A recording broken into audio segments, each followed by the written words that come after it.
দেখেছো তো, রাত বাজে 10টা আর ছোড়ে বাচ্চাটা এখনো বাড়ি আসার নামই নেই। তা এইভাবে আর কতদিন চলবে শুনি? লেওরা বাড়ির ছেলেরা একটু বয়স হলে বুঝতে শেখে, আর এই শান্তির ছেলেটা যত বয়স হচ্ছে তত আমার হাড় মাংস জ্বালিয়ে খাচ্ছে। এই সব কিছু হচ্ছে তোমার জন্য, বুঝলি তো?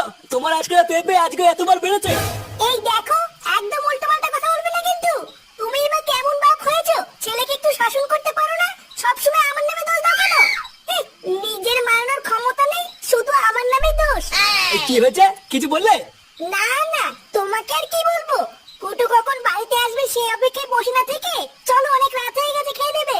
খাবো তো, ওই চুদির ভাইটা একবার বাড়িতে আসুক, ওর সেটা ভেঙে তারপরে খাবো। একই, তোমরা এখনো ঘুমাওনি? পড়াশোনা ছেলে কটা বাজে রে? কোথায় ছিলিস এত রাত পর্যন্ত? কোথায় আর যাবো, ক্লাবেই বসেছিলাম।